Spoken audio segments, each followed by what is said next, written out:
Hello, sixth graders. It's me, Mrs. James. I am here to read a little bit of a story to you all. I'm reading with my new best friend, my little Harry Potter squishy thing. This is from Sharina. Thank you, Sharina. I love this little thing. It's so soft and cozy. So I am here to read a story for you today. A little bit of the story to help us further understand plot. So we are going to focus on the exposition of plot, which is the beginning of the story. This is where we learn about the setting and where we learn about the characters, and we learn about sort of the world with which we are entering. So we are going to read a little bit of this book. Dun, da, da, da.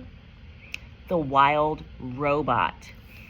I am so excited. I read this book. I went to go see the movie. I did love the movie. I cried in the movie, no lie. But I would like to say thank you to Jaden Brown, my dear, sweet Jaden, for bringing this book to me so that I could read some of it to you. I'm just going to read a little bit. I know I read some of it to you last quarter one day, but I'm going to read a little bit of this to you, and I want you to begin thinking about the exposition of the story. The exposition is building up the world with which you are about to enter. When you open a book, you really enter a new world, which is my favorite thing about reading. And so we can't just jump in the middle of the book. We've got to start. We've got to figure out what this world is. Where are we? What's it look like? Who are the people who are there? So we're going to do a little bit of it with this. If you like me reading this and you'd like me to read more chapters, Jad, what did you say I'm supposed to say?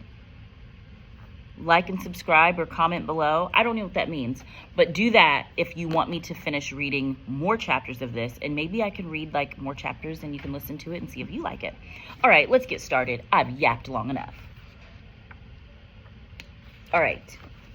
The Wild Robot by Peter Brown. Wait, who autographed this book for me?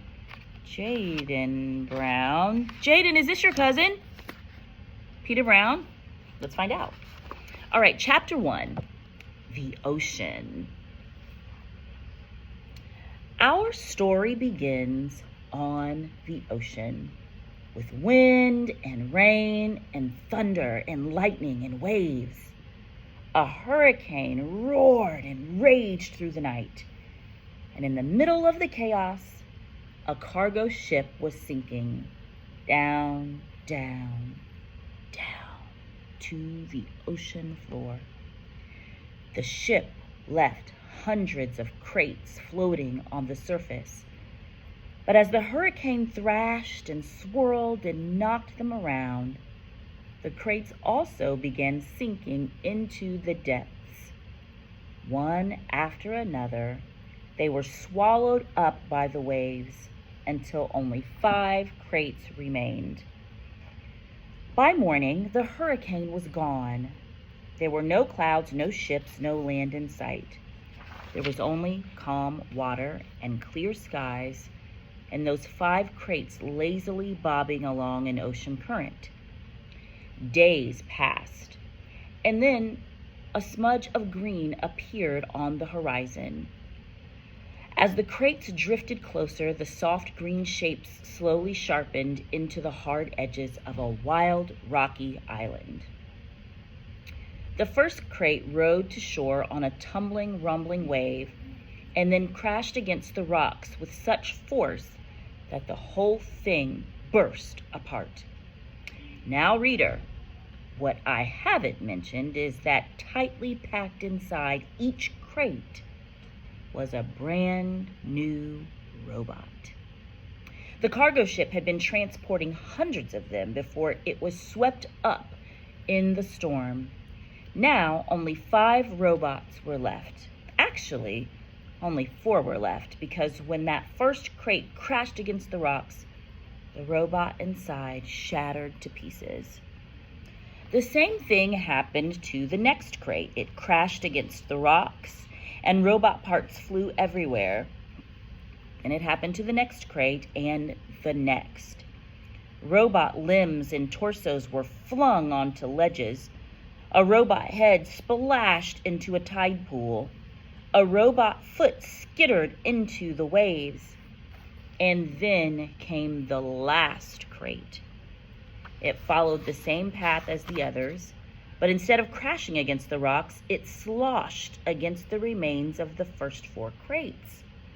Soon, more crates were heaving it up out of the water. It soared through the air, spinning and glistening until it slammed down onto a tall shelf of rock.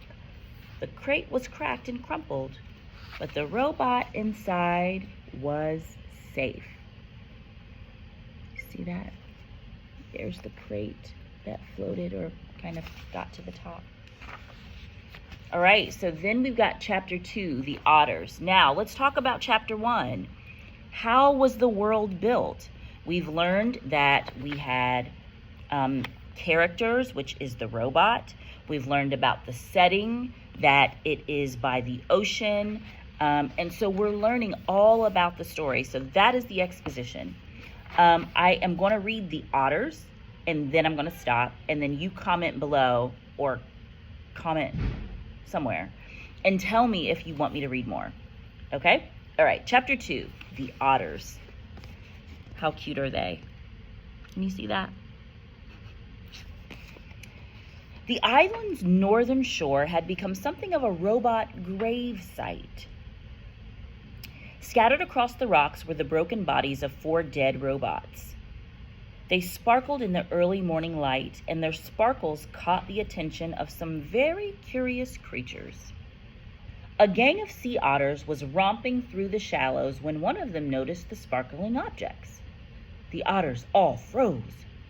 They raised their noses to the wind, but they smelled only the sea.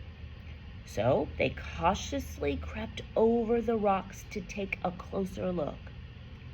The gang slowly approached the robot torso. The biggest otter stuck out his paw, swatted the heavy thing, and quickly jumped back. But nothing happened. So they wriggled over to a robot hand. Another brave otter stuck out her paw and flipped the hand over. It made a lovely clinking sound on the rocks, and the otters squeaked with delight. They spread out and played with robot arms and legs and feet. More hands were flipped. One of the otters discovered a robot head in a tide pool, and they all dove in and took turns rolling it along the bottom. And then they spotted something else. Overlooking the gravesite was the one surviving crate. Its sides were scraped and dented, and a wide gash ran across its top. The otters scampered up the rocks and climbed into the big box. 10 furry faces poked through the gash, eager to see what was inside.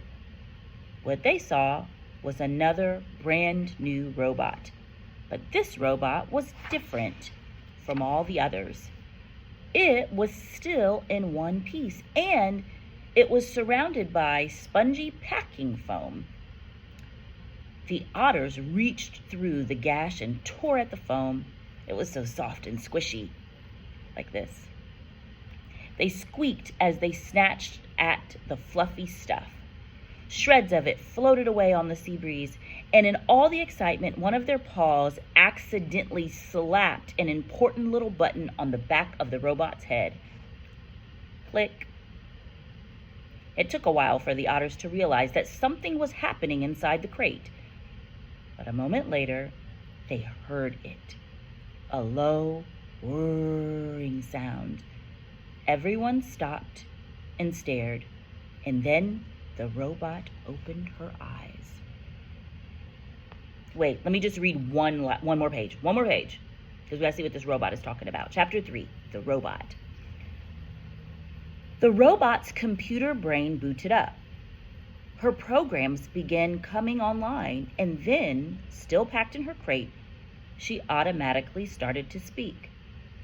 Hello, I am Rosum, Unit 7134, but you may call me Roz. While my robotic systems are activating, I will tell you about myself.